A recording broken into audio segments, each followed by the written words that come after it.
Welcome to Big Blend Radio, where we celebrate variety and how it adds spice to quality of life.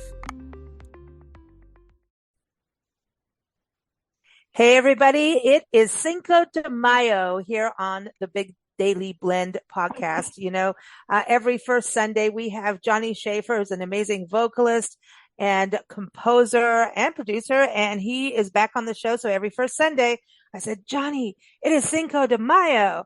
And he's like, cool, let's do it. So that's what we're doing. And I encourage you to go to his website, hearjohnny.com, H-E-A-R, hearjohnny.com, and also keep up with him on YouTube and Spotify. Go listen to his music. We're going to talk about music, and he's got a special guest in the wings for us today. But Johnny, welcome back. How are you? I'm doing well. Thank you, Lisa. How's everything going there in Georgia? Well, in Georgia, we're going to celebrate Cinco de Mayo, but actually we're airing this in South Carolina, but it doesn't matter. It's just a hop, skip, and a jump around. But there you go. Okay, there I know you we're go. recording this in Georgia and then crossing the state line. But Cinco de Mayo, I know it's Cinco de Mayo, but honestly, this show really is about celebrating Mexico and the people and cultures and customs of Mexico, right? And the beauty of Mexico. And I think the shared unity of the people between America and Mexico, that we're all connected and we're all one big family. And, you know, so that's what I think. This is not just about one day, because people can listen to this podcast and we'll be talking about food. We're going to be talking about music, all kinds of good stuff, a little history. Isn't that right, Johnny? I think this is like just, we're celebrating Viva la Mexico, right? I should say Mexico. Absolutely. And, you know, I love the people in Mexico so much, and the culture, and as you said, the food, and I love the music that comes out of there. And I'm really excited about talking about all that stuff today. Now tell us who your featured guest is today. My husband, Paco, is joining us, and we've talked about him quite a bit on the show. He's makes my music videos, and, you know, he's just really creative and amazing cook and very knowledgeable about a lot of different things. And he has, you know, a lot of perspective on this as someone who has lived in both the U.S. and in Mexico. You know, he was born and spent his early childhood in Mexico, and then as an adult, he's lived in the U.S. So he has a lot of a very interesting take on a lot of things. And so I thought it'd be really wonderful to bring him on the show with us. Finally, I'm just saying, you know, you've talked about him a lot. So welcome, Paco. How are you, Paco? Welcome to the show. I am. Oh, thank you so much. Thank you. Yeah, this is my debut in a radio show. I have never participated in a radio show. So thank you so much for having me. Thank you, Johnny, and thank you, Lisa, for the invitation.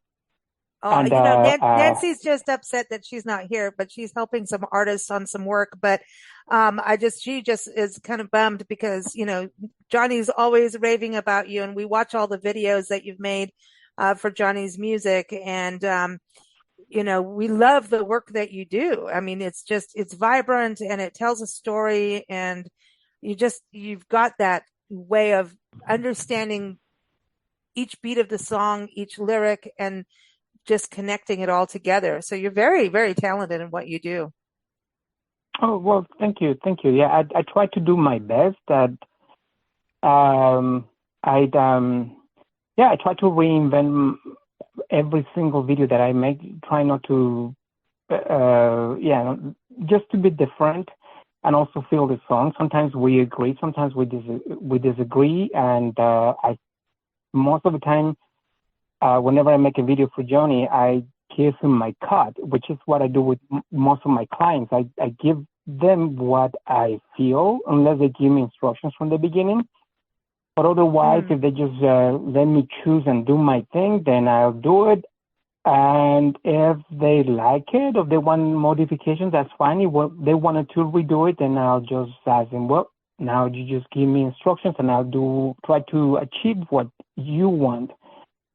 So, when it comes to creativity, it's not easy, but it's a fun road to go. It's thinking, how can I do this? How can I make it work within my capabilities and also my software and also the effects and everything. It's just like, how can I serve the song the best in visuals? So yeah, but thank you. And you've won awards for this, isn't that right, Johnny? That's right. In fact, we just got news this morning that the music video for While You Are Right in Front of Me is a semifinalist in the Santa Fe Movie Awards. That's a really big deal. You know, Santa Fe is a hub. Like, that's a really big deal for Santa Fe, New Mexico. That's a big deal. Like, really. It's big. I mean it. Mm-hmm.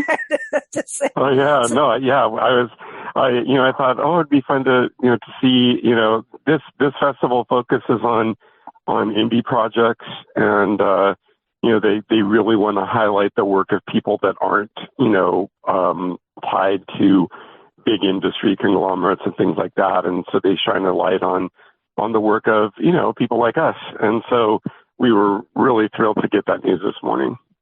Wow. And then tell everybody about the other recent award, too, that you won. Well, yeah, so the same video was an official selection in the Pasadena International Film Festival, and that's the festival that You Can't Hide the Light. We won Best Music Video last year. This year, we were actually the only music video that was accepted into the festival, so they had a number of music videos submitted, and ours was the only one they chose to feature.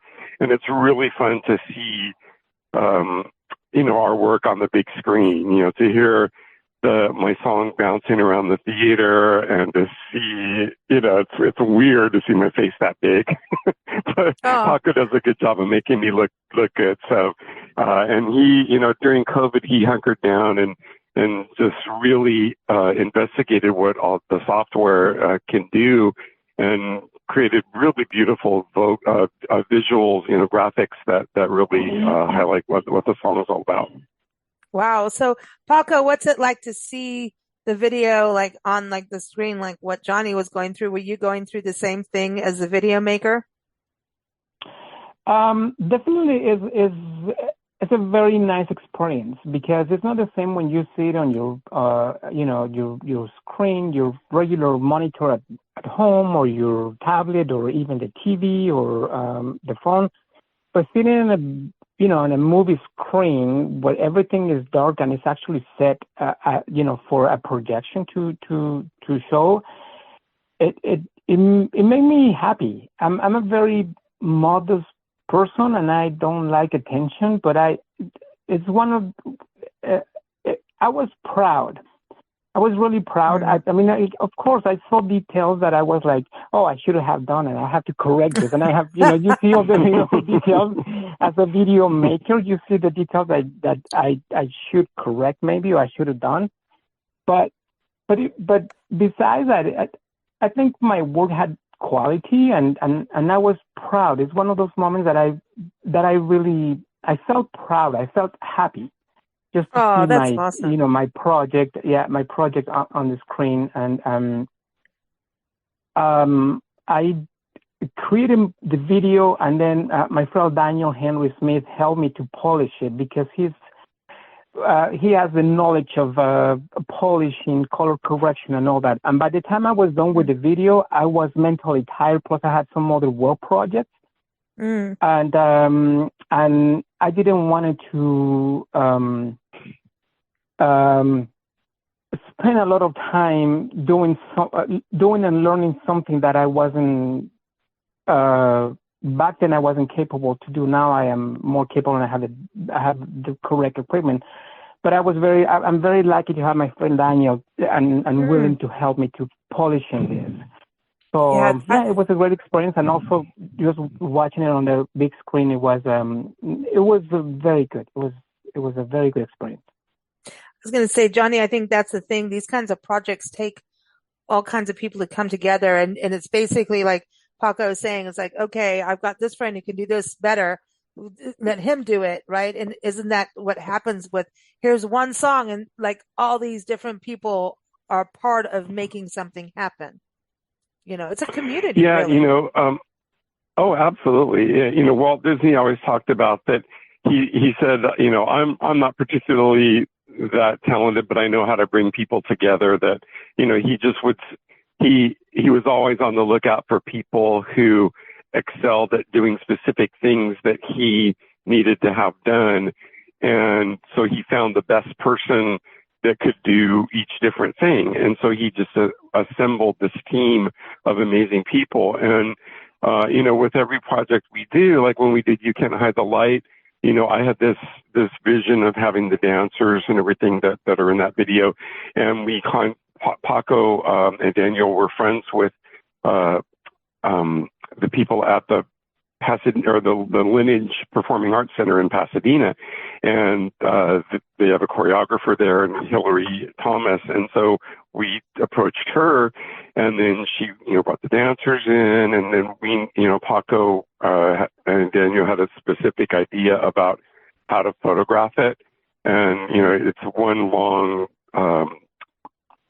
uninterrupted scene where the camera just keeps going back and forth, and then the dancers and Melissa Manchester and I come in and out of the shot, and that was really tricky to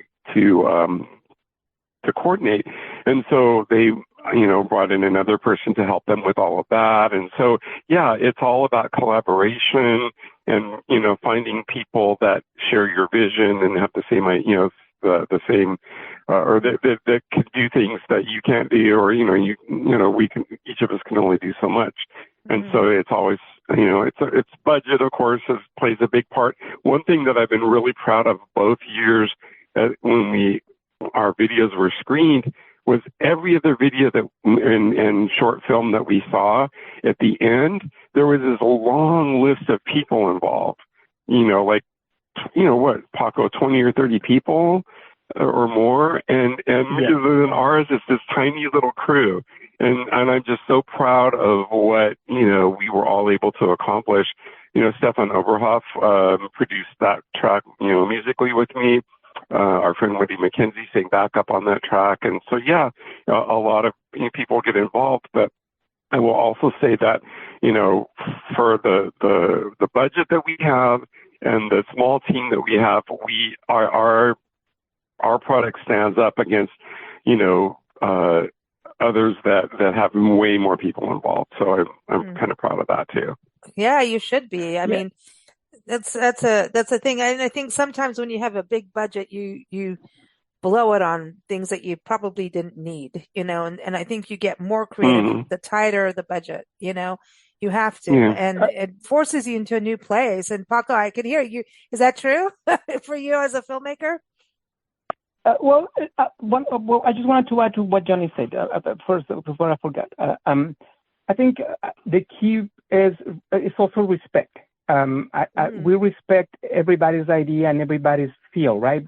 I'm not going to tell the dancers how to dance. I'm not going to tell. Whenever Daniel and I work, Daniel is not only my friend, but he's also my mentor. He had taught me so many things about filmmaking. So whenever he's directing, I follow his direction and vice versa.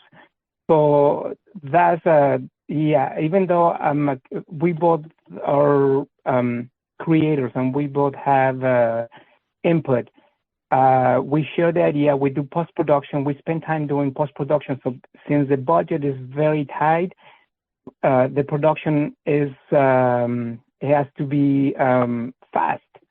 So, but we both spend time in post-production, talking to the talent and making sure that we're ready whenever the camera is rolling. And but I think the key is, one of the most important thing is respect, because I believe that I became a better professional because of my friend Daniel, but also I do believe that he's always a team player. He's not like I am the director, and so that's a good thing. It's just, again, respecting, but at the same time not impose, but just let him know that we're working together. So I think that's the key whenever we're working in a tight budget production. and it's harmony. Yeah, it takes time, but it just at some point, I mean, we have to make so many things. Not only that, I mean, it's also the talent, right? Because we have to respect them too, respect their time. So, but yeah, so far it's been a very great experience working with Johnny, working with Melissa, and working with Daniel and some other people, you know, and yeah, I believe again that respect and harmony is always important whenever we're making a production. I love that because I think that's what it comes to in music, you know, and in bands that always have the big drama and the fights, it's like somebody's ego went somewhere, right? Unless, you know, it's Fleetwood Mac and everybody was sleeping with each other. But, you know, but there is ego involved, right? And you have to have a little ego to push through and stand up. And I actually would rather say pride or confidence would be the word. You know, it's confidence would be it. And sometimes you have to have a fake confidence to move forward.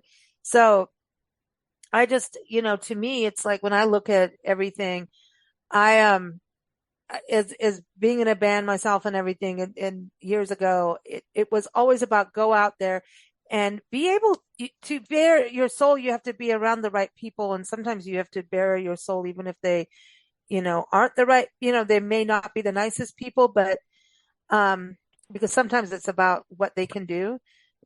But it's really nice when you work with the right team. It's almost like a marriage in a way where you can just be and let things be what they need to be and allow the creativity to flow where it needs to go. Let everyone do what they're good at and not have that ego that can ruin it. And in the creative world, the ego is like a destruction. But sometimes some of the best creative people are the biggest egomaniacs, you know. So it's kind of a weird thing. I think if you're going to be an egomaniac, you better have a lot of money.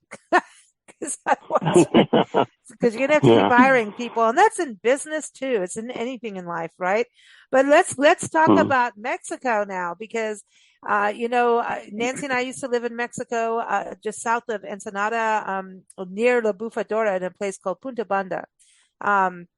Beautiful area, expat community, and we were there to take care of my grandparents. And you know, it was one of the most wonderful experiences in my life, and have dear friends from it, and couldn't speak higher about it. And I know, Johnny, you've been back and forth, especially Paco coming from Mexico, the family there.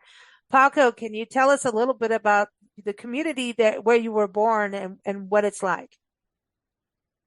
Well, I was born and raised in Mexico City, the south part of Mexico City, and I have to say that I'm very happy. I mean, I'm extremely proud to be a capitalino, which is someone from the capital of the country. Mm-hmm. There are so many nicknames for people who are from Mexico City, and I don't use any of those because I don't know the meaning, especially Chilango. I don't know what Chilango means. There are so many theories about Chilango. They say that there at some point there were migrating fish, very colorful migrating fish that come to the lake and just for mating season, and then they left. And some people say that Chilango is someone from outside of Mexico City and come and stay. Well, for me, it's just I'm a capitalino. I'm Mexican, and then I'm capitalino, which is from the capital. And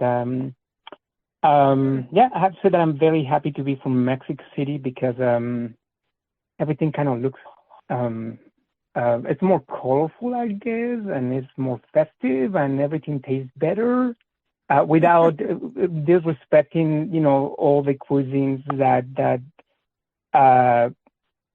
blend in Mexico City, because a lot of dishes, national dishes, come to Mexico, and somehow we just modified them in order to, from my opinion, in order to taste better. But again, I don't want it to. It's about taste, right? Mm-hmm. But yeah, I'm from Mexico City, and I'm very, very happy and proud. Yes. In Mexico City, from everything I've heard and seen, it just looks so historic and beautiful and vibrant. You've got wonderful art museums there. mean, the arts are alive. And then you've got a volcano. I remember Johnny, last time you guys went down there, I think it was, I was like, the volcano is erupting. I'm like, Johnny, get out. But then don't, it might be interesting, but don't get, don't go in there. It's kind of like Hawaii, how that happens. So yeah, didn't that happen when you were there the last time, or was it the time before? I can't remember. Yeah, we saw the smoke for sure. We didn't, it wasn't, I mean, I remember when Mount St. Helens blew, even down here in California, like there was, it affected things. I didn't really notice that, that the volcano affected. We were far enough away, I guess, that, like the sky didn't get dark or anything like that. I guess, Paco, did we see some ash? I don't even remember. We didn't see any ash when we were there. Yeah. We have two volcanoes. One is totally dead. The other one is active, and once in a while, they get flares and ashes. But yeah, we didn't. I mean, we were lucky enough that it didn't happen. I mean, the government was recommending for travelers to be cautious, but luckily we didn't have that. So. And where you guys were in Mexico City, and I remember you diving in like underground caves. Are they called cenotes? I don't know what the right word is for that. Cenotes. Yeah, I didn't know if it was Mexican or not. Like, I don't know if that was like a normal, like, term for the geological thing, or if that was a Mexican term. I didn't know cenotes. So, I mean, is that, because I didn't know if that was something you find around the world like that, Well, I think it's pretty much a Mexican. A cenote is a body of water that is underground, and that's what they call it, cenote. It's in a cave. I mean, to access it, you go on in a cave, and then you'll see clear, pure water. And wow, that's amazing, though, isn't it?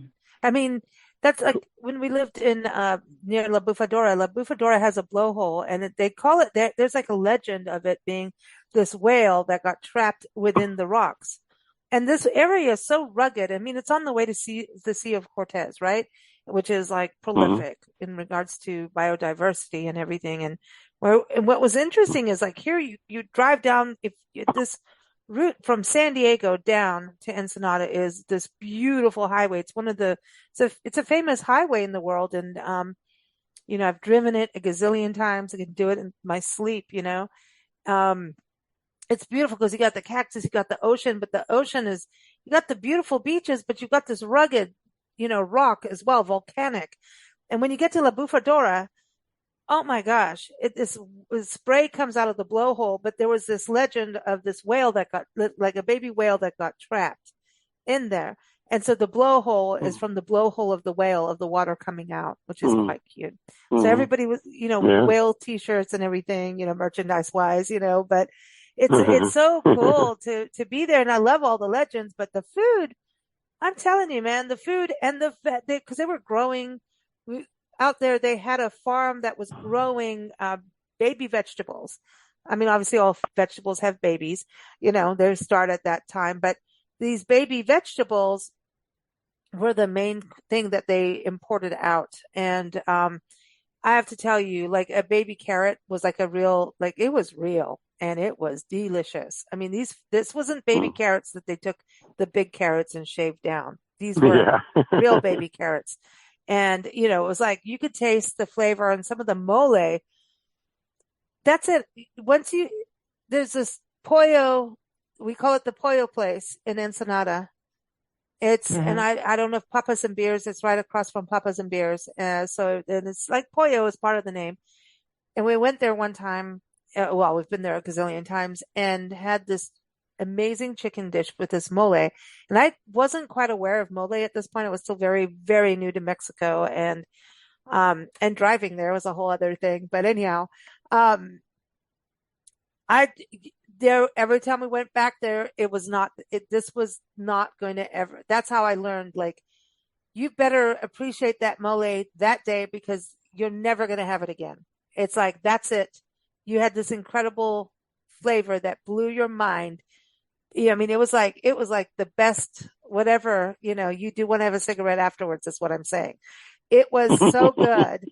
And I just, I felt like I was always chasing mole. And to this day, I have not ever tasted that I tasted in that place. And I can't even explain how good that was, but it was darn good. And I would like some, please. If someone can find that particular mole. But I went there so many times and it was just like, no, this one lady just made it that, that was her thing. But the mole is a big deal. And I believe actually even a big deal. Is that not like a big deal? I don't know, we'll get into Cinco de Mayo, but I think mole is a big part of it. But mole is a big part of the food, in Mexico, right, Paco? Mole is our national dish. It's our traditional national dish, and it's not. Again, I mean, Mexican cuisine has a lot of European influence. So, but it was created because either a bishop was going to visit Mexico City or the New Spain, and some nuns wanted to create a dish that includes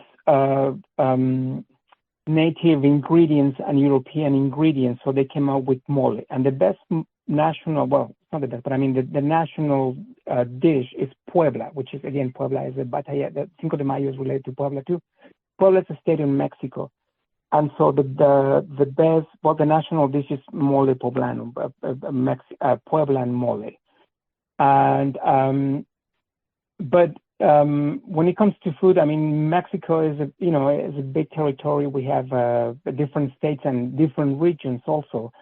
So mole comes, as far as I know, mole comes from the word mole, which is from Nahuatl, which is the Aztecs language, and means salsa, means sauce.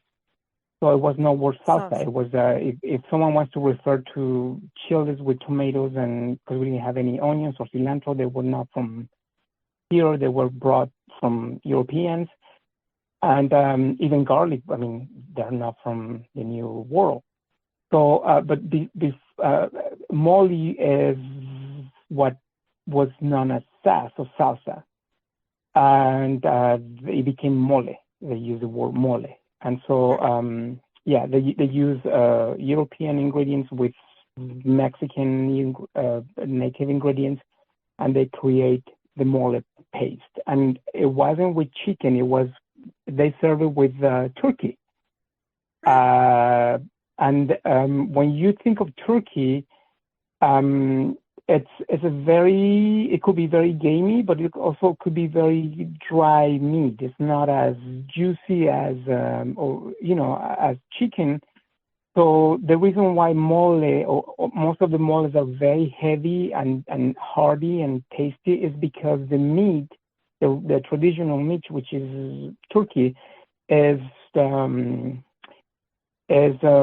not as tasty. I mean, whenever we make turkey on Thanksgiving here, we had to marinate and brine and then put ingredients to our turkey, put a lot of butter, and we use gravy. Well, it's the same thing in Mexico when we cook turkey. We had to make sure that at some point it tastes good. The meat, I mean, the protein with the sauce.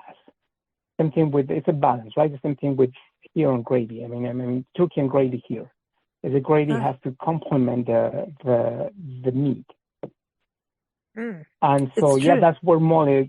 Yeah, but again, there are different moles. There are different. My mother is from the state of Michoacán, a little town called Zitácuaro, and I honestly, I love my grandma, but I never liked her mole, or their mole is very plain to me, but they love their mole, right? They grew up with that mole, which for me is just like, it wasn't my favorite mole. I like my mom's mole, and which is kind of spicy, hot, and you better not send them this podcast. They probably know that.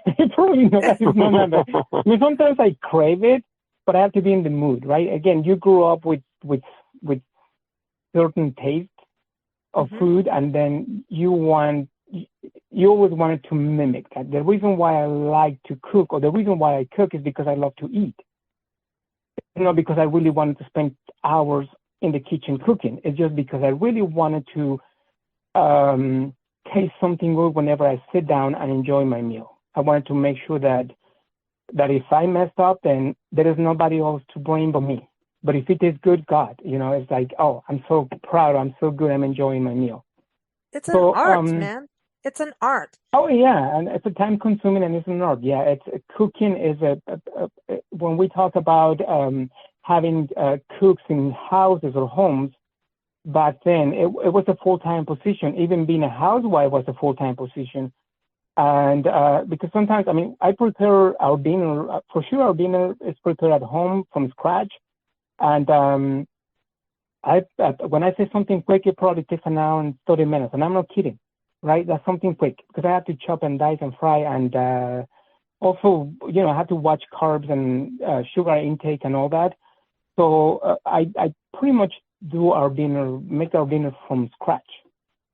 But honestly, when I think about it, is when I want to do a more elaborate dish, then it can take 4 hours, 6 hours, and sometimes when we watch shows, we can see why it was stressful to be a cook, or it was, or sometimes just being a housewife requires time. Just for cooking, just before the cans, before the microwave, before that, it's just following the recipes. Recipes were created in order to make, to meet that balance between the ingredients. And I think at some point we skip the way of making things, and that's why sometimes we get stomach problems or issues. It's because with the globalization and then the recipes not being followed, and also the foods that we combine, they upset us. We ended up with upset stomachs. And I think this is so. Again, a meal is not just it's not just food. A meal is just like it's what am I going to have before? It's the aperitif, it's the appetizer, and then the main course, and then what am I drinking while I'm eating also, and then I guess my dessert, and all that is to me it's a formality, right? It's something that unfortunately we have kind of lost. Sometimes we do. I just have to eat. I have to fix a meal, and then we only have half an hour for lunch, half an hour for dinner, or 15 minutes for breakfast. And it's just about convenience. It's not about nutrition. It's not about what am I mixing, what am I putting in my meal, or how is this going to support me through the day. And but that's another topic. Yeah, but this is an important thing, because in Mexico, there's definitely street food, like street tacos and things like that, right? That you can get that are amazing. You can get, all kinds of snacks and from carts, and people walking around with carts. You can get all of that, which is awesome. But that's a snack. But it's not like where you sit down and eat. Like, to me, like, in living in Mexico, it is very European in that way of actually the culture is actually having a conversation, having your friends, or it's a date night or what have you. But correct. That is something. Yeah. It is an art form. It's part of. I remember going to in Tijuana, going to an expo. It was like a food and wine expo, and this was, oh my gosh, I'm going to say maybe 20 years ago. I don't know, 15 years ago. And this is when we lived in California, and we went over with the magazine and everything. And it blew my mind what was going on in Mexico. And we met so many people that I really don't think that, and it still drives me nuts, because I know our travelers go all over Mexico, but they don't know what is right over the border, in Southern California, is right there, and what there is. And a lot of times Tijuana gets skipped and everyone goes to Rosarito Beach. But that Food and Wine Expo, I mean, you've got wonderful wineries in Guadalupe Valley. I mean, it's incredible. But it was all about the experience. And now it's interesting. You know, we do so many interviews on this, and tourism and travel is all about the experience. And I'm like, well, if you lived in Mexico or went to Mexico more often, you'd know it. It always is. In Africa, it was about the experience. It was about the right flowers on the table according to the dish of food. It was the whole thing. And it really didn't even matter about your budget. It was about the experience and being with family, but having this atmosphere that was dedicated to joy. Quite frankly, correct. I think that's what it is. I totally agree with you. I have some rules whenever we sit down for dinner, right? And the first rule is when I call for dinner, that means you have to be there before even I call, right? That was my mom's rule. It's just like there was no like I'm coming. That didn't exist in the house that I was growing up. My mom always said I didn't spend so much time fixing a meal for you guys to tell me I'm coming, So no, it's when I say like dinner, when food is ready, you guys have to be right here. Wash your hands and be ready and sitting down.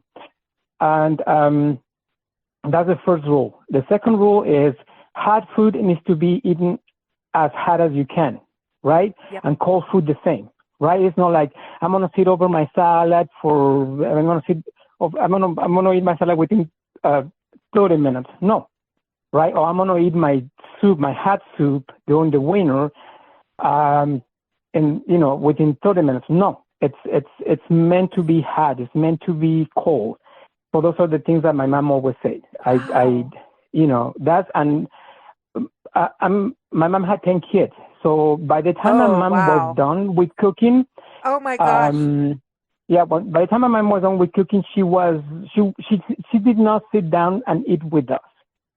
My mom just kind of served us, and I always believe that she enjoys seeing us enjoying the food. And that's something that I have. I had that from my mom, because again, my cooking school started with my mom at my mom's kitchen. I was just kind of chopping and dicing and helping. And at some point, I think when I was probably 7 or 8, I was able to fry eggs, and I have 3 siblings that are younger than me, and at some point, if my mom wanted to sleep in and we were up and I was hungry, I was able to fry eggs and make eggs with fried tortillas per se, right? Something easy, something really, Oh, so, this is my new thing. I got to tell you this, man. This is my new thing. I have been taking the little street taco size, right? Some tortillas, put it in a pan. I heat them up so they're almost crispy, but they're not quite yet. Then I put the cheese. I know this is probably not what your doctor ordered, but seriously, this is my quick breakfast dish. Tortilla. Then you put cheese, grated cheese, like Mexican style, the different blend of cheeses, right? And then if you can, put a little bit of avocado. Now the avocado cannot take this off until the avocado is cooked all the way through. It has to be hot. Do not have cold avocado with this. And I'm getting like your mother. Then you put an egg, you open an egg, and you need to do it in a small frying pan. Do not try to do it in a big one. I just tried that. It does not work. Put it in the small little pan, little saute pan. Then you put a little bit more cheese if you want, or put some salsa if you want, or whatever spicing, and you put the tortilla on top of that. So it's making a tortilla sandwich, like a quesadilla. It's like a breakfast quesadilla. You don't have to scramble the egg or anything. You have the egg itself. You let it cook up a little bit, then you twirl it over, and it becomes this encased, it's delicious, but it's probably high cholesterol, I'm thinking. And that's probably why I've got an expanding waistline. But again, it's just, to me, it's just, again, this is another topic, health, right? I mean, they say like cholesterol is just, there is a cholesterol that is a little bit more invasive, but my belief is that cholesterol is good because the brain is pure cholesterol, right? and we need cholesterol to function. And again, this is going into another topic, but don't be afraid. One of the things that I have learned being diabetic, I was diagnosed with diabetes, and I don't take I refuse to take medications. I'm going to wait until I turn 50 so I can start taking medication and enjoy more food, of course. But I think one of the biggest pressures in life is food, especially good food that you enjoy. It doesn't have to be necessarily, to me, it doesn't have to be necessarily expensive food, but it has to be, it has to taste good. It has to give you pleasure. You have to enjoy it. And that's the reason why I cook, because I want to enjoy. I do intermittent fasting because of the diabetes, and my only meal a day, it has to taste good. That's why I cook. And Johnny, I want to ask Johnny, does Paco make you get there and like, it's hot soup, you better be there right now? Does he do that to you? Yes, yes. I love it though. I am scolded because if I'll be working on a music project or something, and he'll be right now. Go down. That's it. And I mean, yeah, it does make a difference because it's it's right off the grill and it's it tastes wonderful. Yeah. It's at its prime. It's like someone coming late to a show and then halfway through and disrupting the audience. You know what I mean? It's like, it's kind of that same thing, but I mean, we always talk about what's Paco making for dinner tonight. I love this conversation. So I'm going to say, I know this is airing on Cinco de Mayo, but I mean, we're talking about like food and it is about taking time and really having some respect for the food, and there's so much across the country, wherever there's a Mexican restaurant, and it is going to be from a different place, and that's the joy we have as traveling the country, is we get to taste different, like the way one person makes a mole or a burrito or chile the chile is like my favorite. How one person will do it will be different from another region of Mexico, just like how the South makes, how they even make burritos, and they make tamales. And again, the tamale in Mexico City is totally different from the tamale in the state of Sonora or Sinaloa or even Michoacan or Oaxaca, and there is the same concept because it's corn dough with some fat. Pretty much most of the time is pork lard, and some filling, and it just depends. It just depends on the region, and it's the same dish. Enchiladas in Baja are totally different than enchiladas in Oaxaca. And because of, again, the ingredients, the spices, and the red enchiladas. I mean, growing up in Mexico City, I never had ground beef red enchiladas. Never in my life. I met cheddar cheese in California. We only had certain types of cheese in Mexico, but cheddar cheese was not part of our pantry or our fridge. And then, there's some other, I love spices more than heat is the spices. I love the Mexican oregano. I love cilantro. I love cumin. And when I came to America, also I embrace all those spices, all those flavors. And sometimes I integrate that into my cooking. It's not, I'm not really a fan of, the fusion, right? If unfortunately, the only dishes that I cannot make good are Chinese, because I have tried some Thai recipes and I have tried some American Italian recipes and some even Indian food. And but Chinese I like Chinese food, but I cannot mimic it because I don't have the equipment and I don't know all the ingredients. But when it comes to Mexican food, it depends on the region and also the taste of the people, right? That you're cooking for. I remember when I met Johnny didn't like cilantro. One of the first things that I think when we start talking and he was like, I don't like cilantro. Oh, okay. That was kind of a little offense for me because I love cilantro. And I was like, what? My mom used to give you Johnny. a warm, a hot tortilla with cilantro and salt, and that was heavenly for me. And you don't like cilantro? But, I mean, honestly, it's nowadays, he can tell you, right? As opposites attract. Come on. I don't even know when it switched, but because before I met Paco, the times I had cilantro, like I remember I went to a Mongolian barbecue and I put it on because I didn't know and it just overwhelmed everything else to me, and it doesn't do that for me anymore. I don't know how that changed, but now I like the flavor, and it just tastes integrated into everything else. It doesn't overwhelm everything like it. And I can put a lot of cilantro on, and it doesn't do that. So if I just got used to it or acquired, a taste, I'm not sure, but I do really enjoy it now, and it's good for you. So yeah, it is. Yeah, it is good for you. Yeah.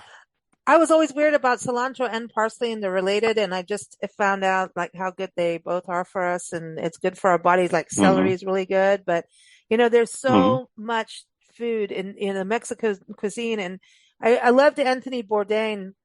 He really stood up for Mexican cooks and chefs. He's like, you guys, with all the drama and I don't want to get into political stuff because that's not what the show is on today, and but he really stood up. He says, really, you eat because Mexican people have grown your food, and even on the food, whether it's meat or vegetables. And if you're going to talk about the chefs, the good restaurants that really make headlines and are really good, no matter how big or small they are, it is the Mexican people in there in that kitchen that know. And I totally believe and agree with him. It's really true. So I think Cinco de Mayo, it's not Mexico's Independence Day. So we got to remember that. I know we're airing it on this day, but today, this is a conversation and celebration of Mexico as a city, as a country, but the Mexican way of life and the culture, the customs, the people, the food, the music, all of it. And I just, when we look at all of this, it's not Independence Day, people, but there's reasons, where Mexico's our southern, sister brother country, just like Canada's our northern one. North America hopefully will become more united in time. See, I'm not trying to be political at all, Johnny, but I'm just saying at all. But hopefully for that. But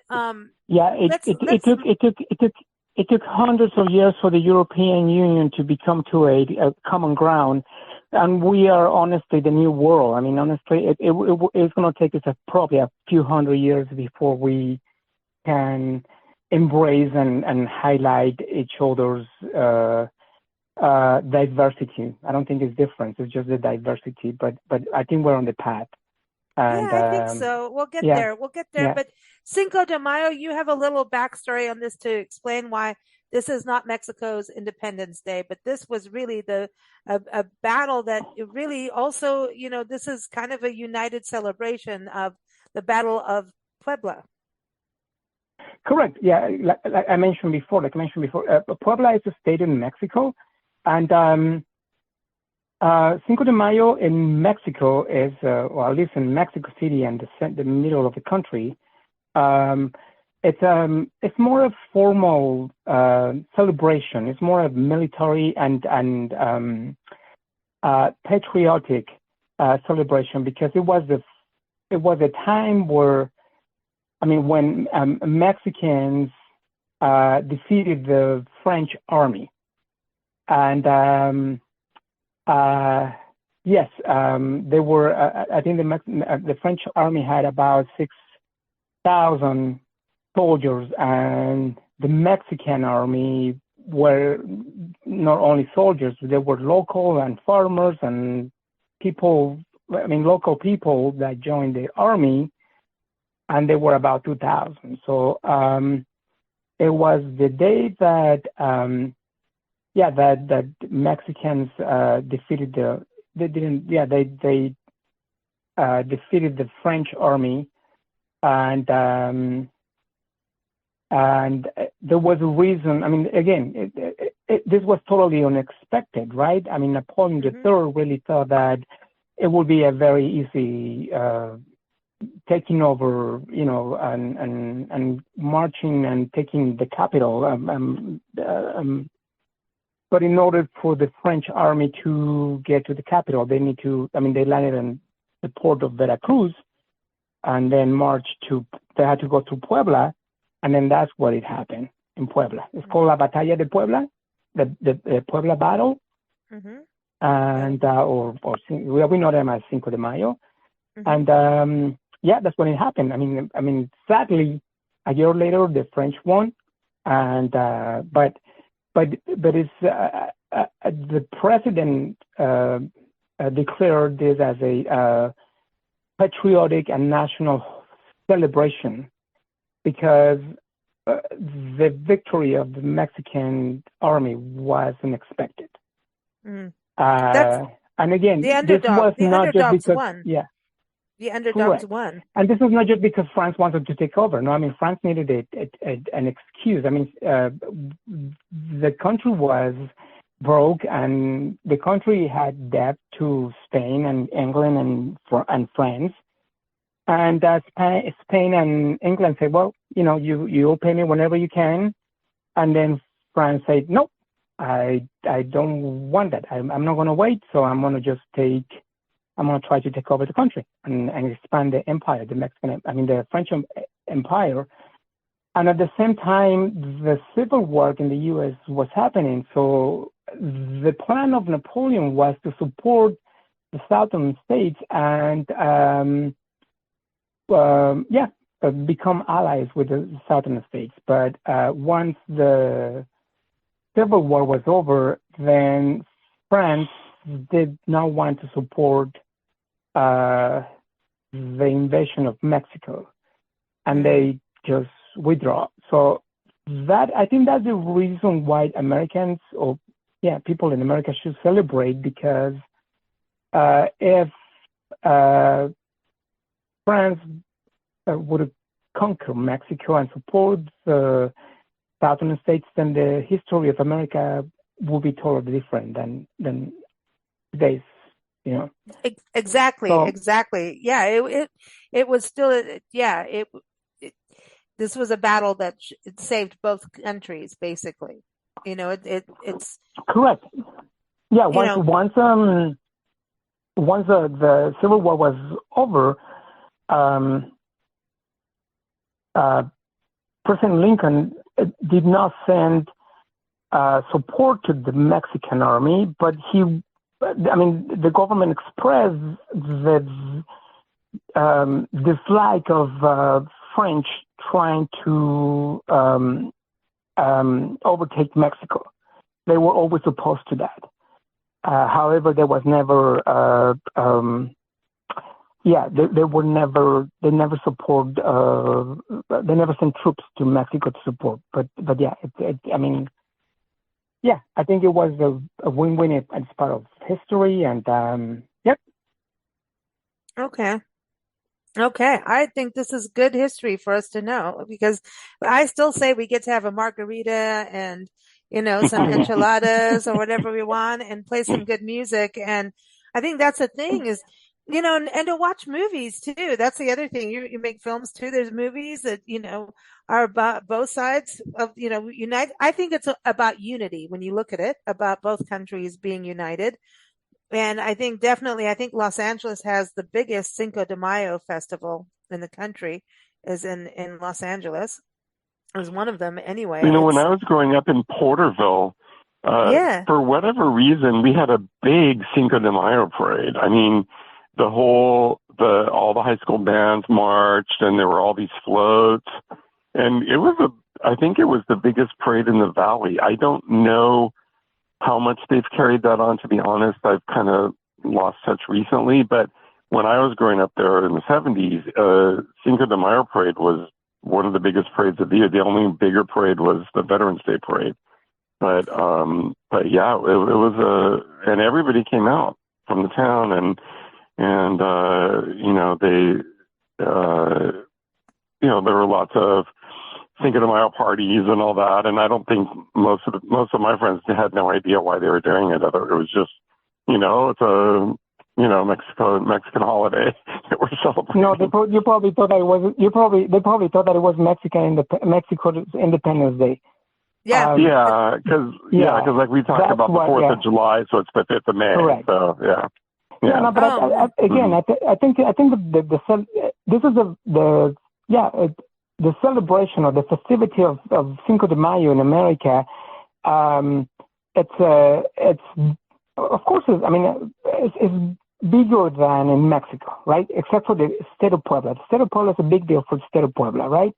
But for all, I think again, speaking from my experience from Mexico City, it's a very formal celebration. Yeah, it's a holiday. We don't work, we don't go to school, but then at some point we have to march. And again, it's more like a military. It's more of a patriotic day. It's not a fiesta. But I think when it comes to the States, it's big and started becoming big, especially in Los Angeles with the Chicano movement, right? Back in the 60s or 70s and 80s. And and then at some point, I guess, again, beer companies and stores and grocery stores and all that saw the potential. And we just have to say that, yes, it does promote our economy, right? It does. It's a way to celebrate, and it's not only cerveza or beer or alcohol. No, it's also the produce. Like you say, avocados. Avocados are big in the Super Bowl, during the Super Bowl, and they're also big in Cinco de Mayo, but it's also all the produce, right? And not only that is meat. We believe that carne asada is the staple of the Mexican grilling, but it's not. It's just an idea, right? Certain regions, like the north side of the country, carne asada is big, but in the north, like some other parts of Mexico, it's just, we don't do carne asada. We just do some kind of like very thin, quick pan fry meat. But again, when we talk about how Cinco de Mayo celebration in America affects local economies, it's important. Oh, it is. It does. The people, not only restaurants, but also bars, even if there are no Mexican bars or Mexican restaurants, they have some kind of special. I think nowadays, a lot of the places, they have to diversify their menu in order to please the diversity of the population. And, I agree. I think any every holiday in our calendar was created in order to stimulate the economy, right? And I think Cinco de Mayo, especially in big cities in the country, has become staple also just to stimulate the economy, the local economies. It's not only, again, it's not. I don't believe it's only in Mexican restaurants, because I have seen flyers from big chain stores that they run their Cinco de Mayo specials. Yeah, I think it's huge in the economy, and I think it reminds everyone to celebrate the cultures, and that we are a melded country of these two cultures, or 3, 4, 5, 6, 7, 8, 9, 10. We're diverse. Let's say culturally diverse. Because like even the tamales, right? And like, I know you were talking about Santa Fe. Santa Fe is like this incredible place that really showcases the Spanish and Mexican cultures united, and the European. Some of it's not a good history, let me just say, and the Native American cultures. And those are very connected.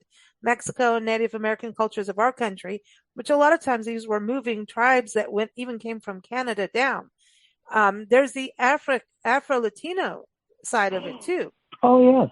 Mm-hmm. That's a whole other huge thing. And so one of my things, as we travel the country documenting parks and public lands, is there's this in trail, the Juan Bautista de Anza National Historic Trail. It's this crazy passion project I have of going to every site, which is huge. It is tracing the footsteps of Juan Bautista de Anza, and he basically led 600 people from Mexico over the border into the Tucson area, over through the Arizona side, right, from Sonora, Mexico. And they marched all the way, not marched, but walked all the way to what is now the Presidio. And he claimed the Presidio. And so it was like the Mexico and the Spanish were kind of in this, like, who's going to get it? And you've got to think that, Baja was, in parts of Mexico were parts of America were Mexican first. So anyway, they go across, and that, San Francisco is because of Juan Bautista. No, only one lady died on that trek, and that's when she gave birth, and it was at the San Xavier del Abac mission outside of Tucson, and that was it. These people walked all the way from Arizona to what is now the Presidio. Is that amazing? It's like this history of these people doing it on foot. They weren't riding horses. They were on foot. The generals and the conquistadors and people like that got to ride. But these people walked all the way through, and there were Afro-Latinos. And I've talked to people who've actually gone against me, like, there were no Afro-Latinos. I'm like, what are you talking about? What? That's what? You need to go to your history book or something. But there's a huge movement of that in the National Park Service to teach that history, and that it did occur. And so I think it's Cinco de Mayo. These holidays a lot of times are silly, or they're remembering historic happenings like the Battle of the Puebla. But at the same time, it's about remembering and unifying, and play some music, have a party. Why not? Make a Mexican meal tonight. Agree. Learn something new. No, I think again I live half of my life in Mexico, and I live half of my life in America. Mexico was going to be my home. America is my house, but my heart is really. I embrace both of them. I love Mexico, but I love America too. I have to say, because most of my adult life has been in America. I think I embrace more the American culture and the norms.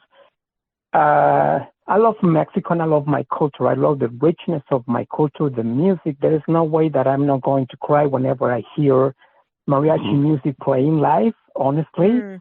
But again, it is not pure Mexican, right? Because nowadays Mexican music has been influenced by, it's not native Mexican music. The mariachi music, which is our national representation when it comes to music, it does have a lot. It mainly is European instruments, but it has its own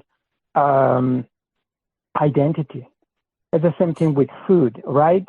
But luckily, we have a lot of Spanish and French influence in our cuisine. And again, I'm proud, because when we mix all the ingredients and the way of cooking, it tastes good. The same thing with music, right? There are some genres in Mexican music that they're not my favorite, but there's some there's some styles like polka, right? Polka, it's very German, Polish, and all that. We have polka in Mexico. That's the northern state of Mexico. We have polka. We have norteño music though in Texas, which is like a combination of polka and the German side going into the Mexico side. It's like that's what I like about Texas is the border music, man. I love that. Like correct. The norteño music is awesome. I think the sad part is just like how, again, we're not going to go into this, but the sad part is how we define borders, right? Because when we talk, nowadays, nothing is really pure. Yeah, I believe that we all countries and even states of Mexico, we all have our identities and icons and things that define us as a community. But in the end,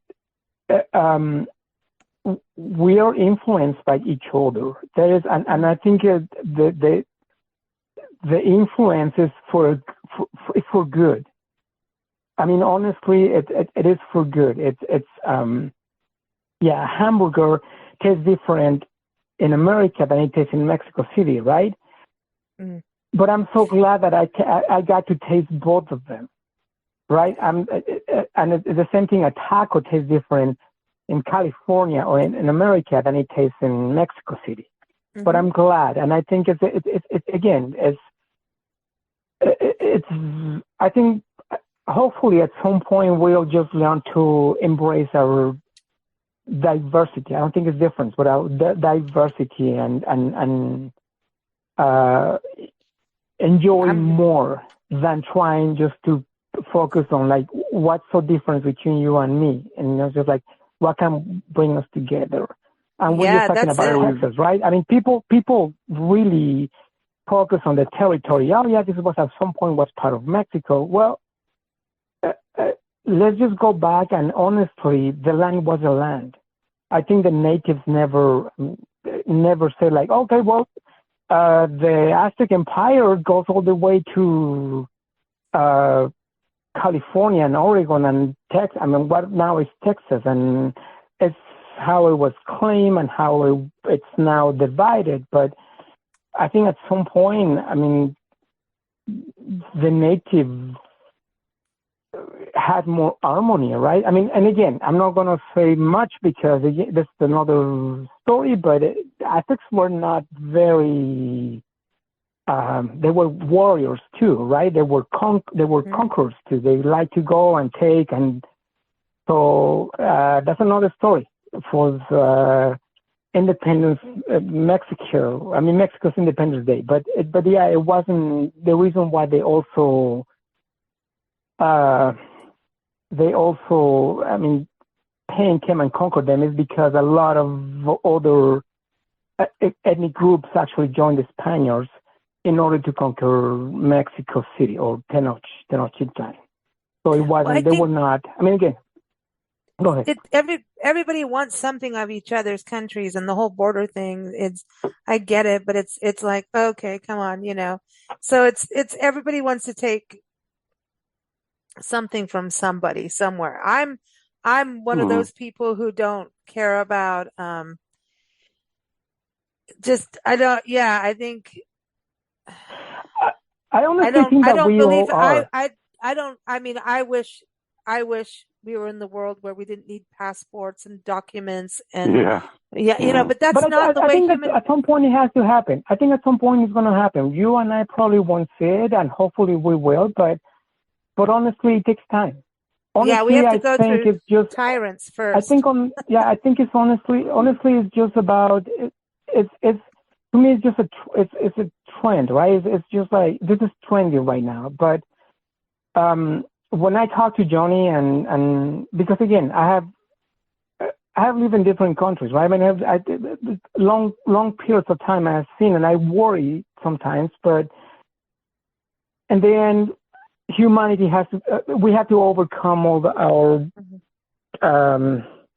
differences that we're experiencing right now. I think at some point we're gonna get there, and I think that's very human, right? What I think sometimes makes humanity thriving. Is that right? Thriving? Yeah. Succeed is. Yeah, it's just hope. We have to have hope, good hope, and things are going to change at some point. Yeah, I think. Well, we were talking about. Go ahead. No, Johnny, you go. Well, we were talking about, you know, like I think part of it is openness. You know, like I always get so disappointed when I see friends traveling and they go to different countries and they eat at McDonald's in that country. You know, and you know, for me, like, the more you can get into the local culture and taste the local cuisine and all that, that's where you learn, and that's where you expand and you realize there's so much. And this notion that, you know, we're the best, and oh no, it doesn't have to be best or worse.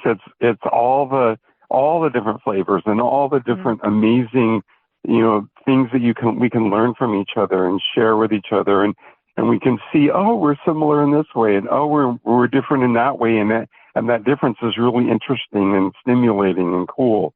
And it's this a fear of the other that, and the assumption that acknowledging it even is somehow an attack on your way of life is so disappointing to me. And I think that's one of the things that, you were talking about confidence and, it's just being comfortable in your own skin and being curious and being interested in how other people do things.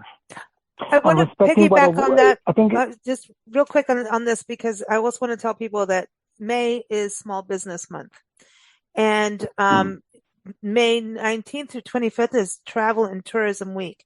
And just before we recorded this, I did a panel discussion on the All Connected, and one of the panelists is Donette Silva Carter, who's from Tulare County, Tulare Chamber of Commerce. So she was on that, and our friend Glenn, and you've been on a show with him, and also we had Ward Heinrichs, the attorney, but you did a show with them on AI, Johnny, and we were talking about this importance of in travel to support the small business, because if you don't, you end up with all the McDonald's and things like that. And I think you really, you're so right about that, because I think people go to the McDonald's because it is out of fear.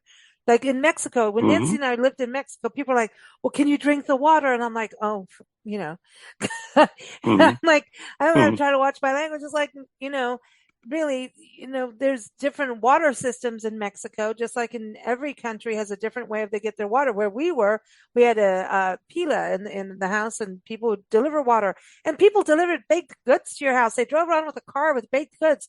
Are you kidding me? On a Sunday morning, someone would bring me baked goods to the house to buy?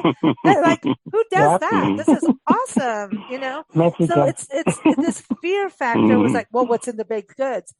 Did they wash their hands? I'm like, what is wrong with you? And when we lived in Kenya, my grandmother came out to visit, and she was horrified because the bread would go out in the grocery store with no bags on it.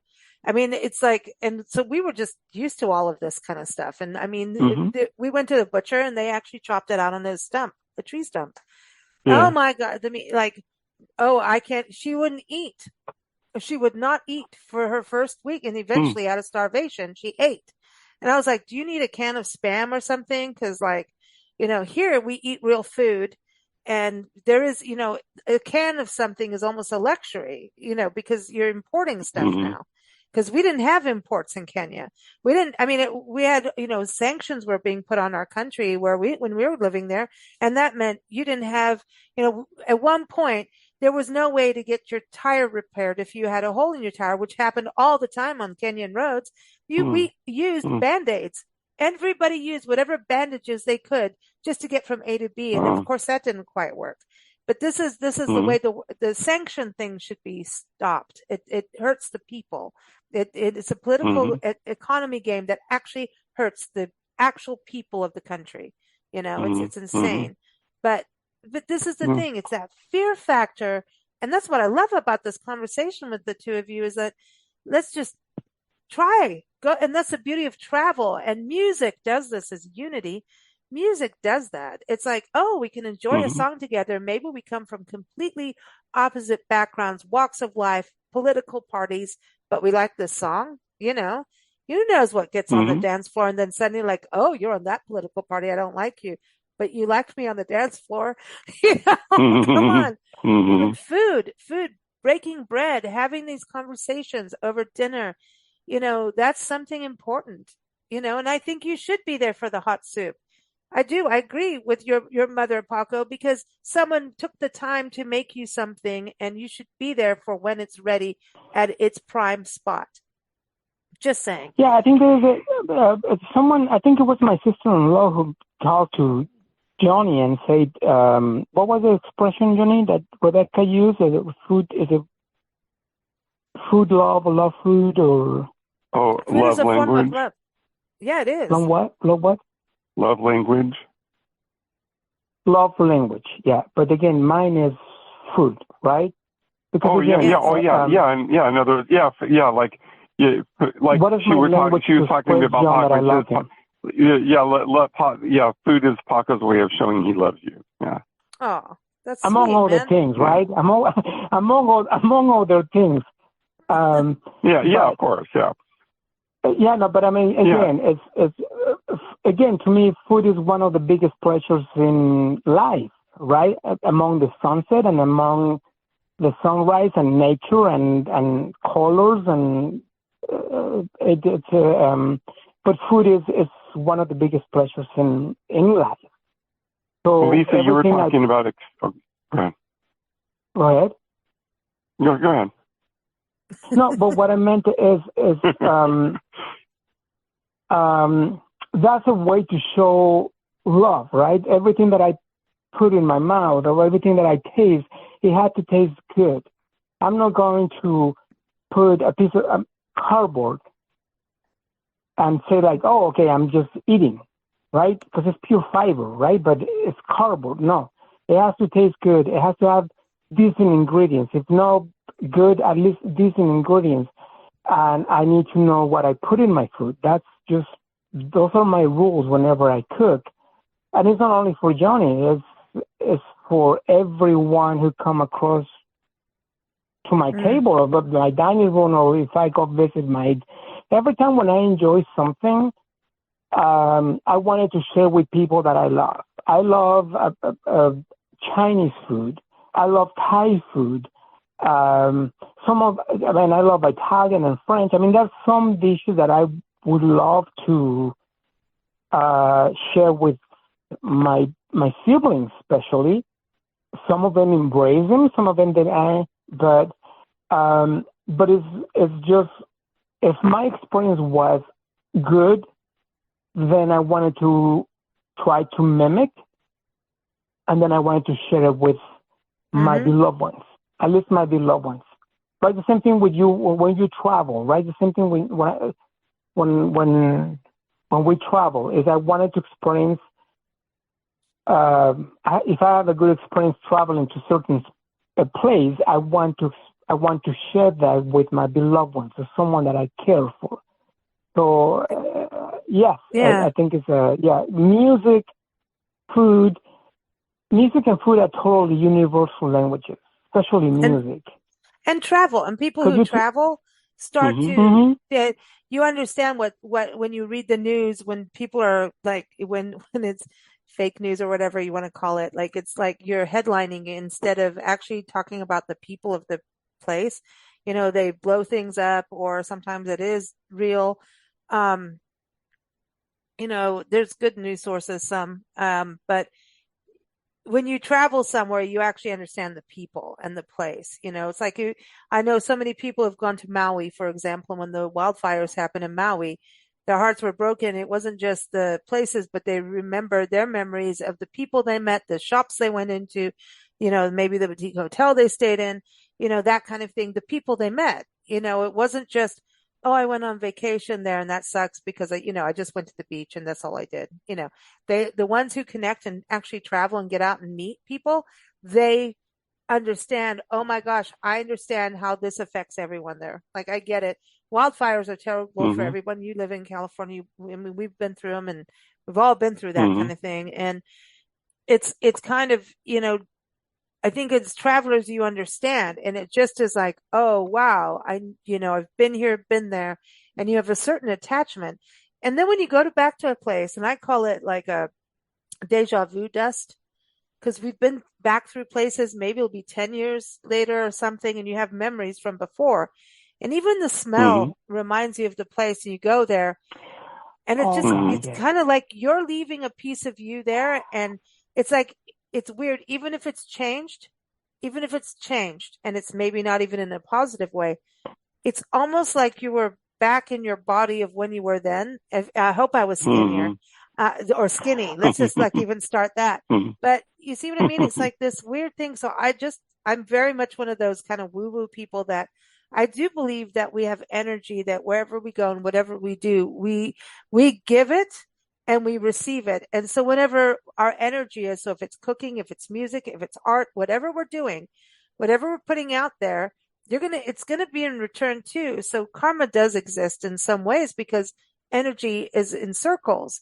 It's like songs have a loop. That's a loop system. Everything in the universe is a loop system. It's a web. It's not just a one direction. It doesn't work that way. Even in our nervous system and our bodies do not work that way. Everything is a loop in a way. So I just believe that when we travel more and we get outside our comfort zone, which means you're living in a box, which is not circular, which is not natural. Boxes are not natural. That is not part of what nature did. There's no boxes in nature that I remember. I don't see a box. And think about it. It's all totally kind of rounded. So that means I get to have the butt that I do. I'm just saying. I've been eating way too much food, way too many avocados. I'm just saying. But no, I think that's the beauty of this conversation today.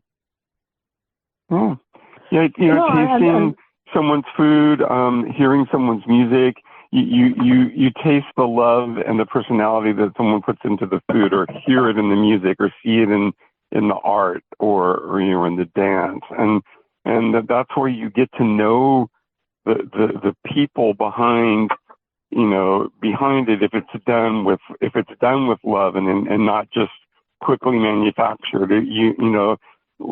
Paco talked about the amount of time it takes to make a meal, and we spend hours on the videos and the music and all that, and you spend many hours with your podcast, and it's that time and energy and soul that you put into it, that's where people get to know who you are, and by sharing that with each other, that's how we break down all those barriers.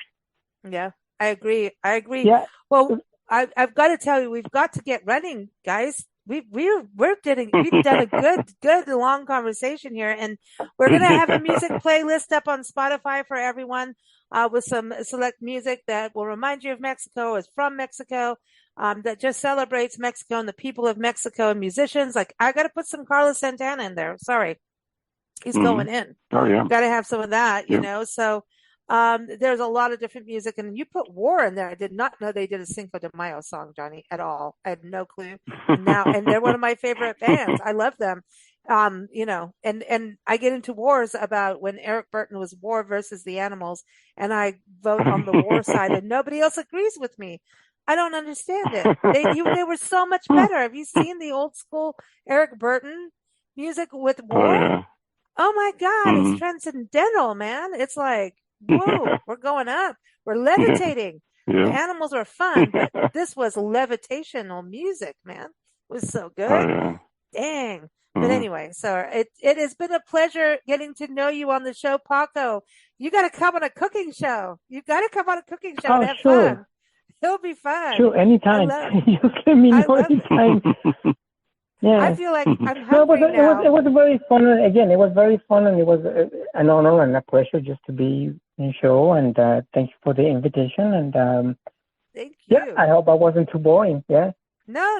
I just want to know what's for dinner tonight, because this is what happens with Johnny every time. So what's for dinner? Because apparently you changed it last time. So far it's going to be used like roasted cabbage and some leftovers of nopales. Yeah, you have cactus. I make cactus and nopales. Yeah, nopales, which is the cactus leaf. The prickly pear leaf. So when you do this, are you keeping the skin on, or you see now I'm going into cooking mode? But like, no, it's not the pear leaf. It's just the leaf itself. It's just the nopal. It's just the cactus leaf. It's not the pear.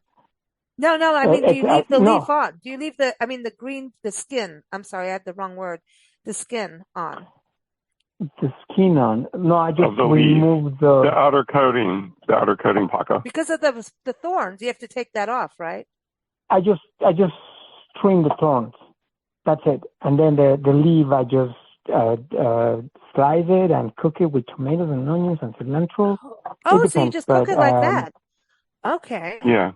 Slice it and dice it. Again, he doesn't like skin it or anything. We're talking about the pear. We're talking about the leaf. No, she's talking about the leaf, Paco, but just no, it's the paddle. It's actually a paddle. It's the paddle. Yeah, that's what we used to call them, cactus paddles. So it's the actual green paddle. The pear is like the fruit. and that has all the seeds in Correct. it, and that's what you make margaritas correct. Yeah, we don't. from. Yeah, no. That's the margarita part. No, it's just. This is just. Yeah. No, I don't remove the. I don't remove the skin or the. Okay, you just take the needles off. Just the thorns. Okay. Yeah, just the needles off, and then just cook them. So soft. I'm and again, you have to buy them. So again, we have to make a show about the culinary stuff. But today, it's probably going to be a veggie dinner. I have cabbage in the fridge. I'm just going to make roasted cabbage. Cabbage is, it's one of those beautiful, amazing things that was created by nature and God, universe, or whatever. Hey, listen. It's it's so good. Cabbage, raw or baked, or it's so versatile. And we're probably going to have roasted cabbage and nopales, and we'll have to find some kind of protein, maybe quesadillas. Quesadilla. Now I'm into that. Like the quesadillas, I've gone overboard. I have, but honestly, the cabbage. Like I had shredded cabbage with potato flautas in Yuma, Arizona, and I have to tell you, with salsa, like oh my gosh, I didn't. Because everyone's always used to, like, always rice and beans. And I'm telling you, there's so much more than rice and beans in Mexican cuisine. And there's also a whole different selection of rice and beans. Like it's seriously. And what I like to do is mix Indian, African, and Mexican together. That's my cooking. And that's like a whole other world. And sometimes it really works. And sometimes it 100% and more does not. So I'm just saying, you have to know your spices. You have to know your spices, but curry and chili go together. They do.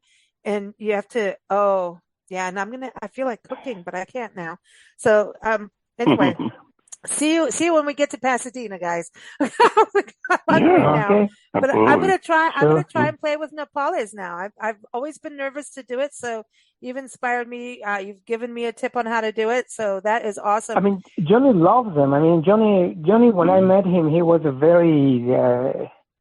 he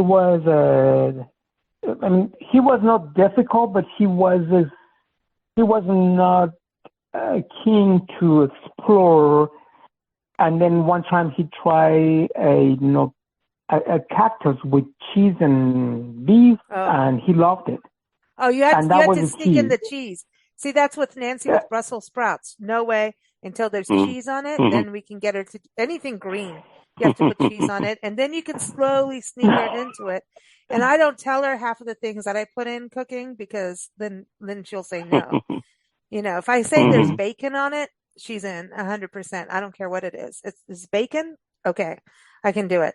So then you just put really healthy things and a teeny bit of bacon, just to lure it in,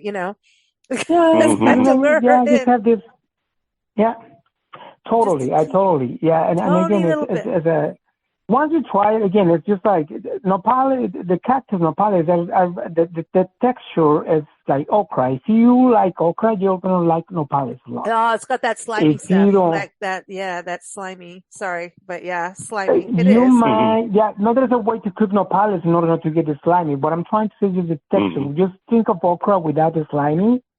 Because there is a way to make, I think there is, again, I'm not an expert in okra, because okra is a vegetable that was introduced to a few years ago, and I learned.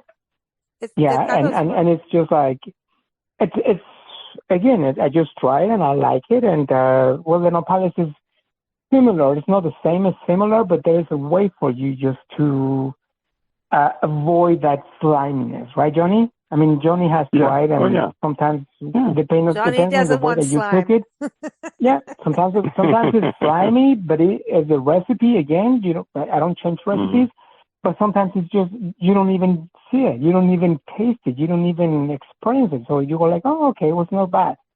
But I think it's just the way that you cook it and the way that you prepare it, and not everything is. That was just an example of the taste also, because it's not exactly plain, but it's a little kind of sour, and it is, but it's good. Honestly, it's good for your system, like anything green, right? Well said. It's really good with said, melted Paco. Oaxaca cheese. Ooh, Oh, yeah. anything. Okay. Oh, listen, like jalapenos with. Oh, you know what, guys?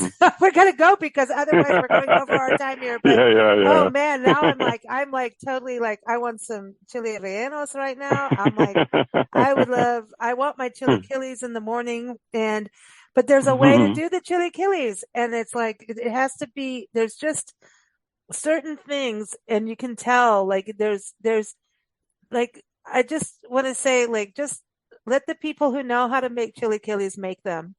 And if you want to make them at home, go for it and do it until whatever you like it and whatever. But some restaurants shouldn't just throw it there on a menu without knowing how to do it. They need to stop it. Yeah. Do not. This is a very important dish that should be treated with respect. I'm just saying. Yes. I'm just saying. Well, thank you both. Everyone, keep up with Johnny at herejohnny.com. Have I got that right? I've got all my files. Okay, herejohnny.com. Yep. I think everything of you memorized in my head, and then I'm like, what account are we talking about? YouTube? But YouTube is Here Johnny, right? Here Johnny? It is, yes. Just put the @ sign in the search bar at Here Johnny, and my channel will come up. And then you can see the videos that Paco made with Johnny. So check that out. And congrats again on all your successes, Johnny and Paco. So happy for you. And we can't wait for next month. Next month is June. Yeah. I wonder what we're going to have to talk about. It's summertime. We might have to do some summer music. I don't know. We might have to play some Beach Boys. You never know. Thank you, guys. Thank you, Paco. Thank you. Take care. Thank you. Thank you. Thank you for listening to Big Blend Radio. Keep up with our shows at bigblendradio.com.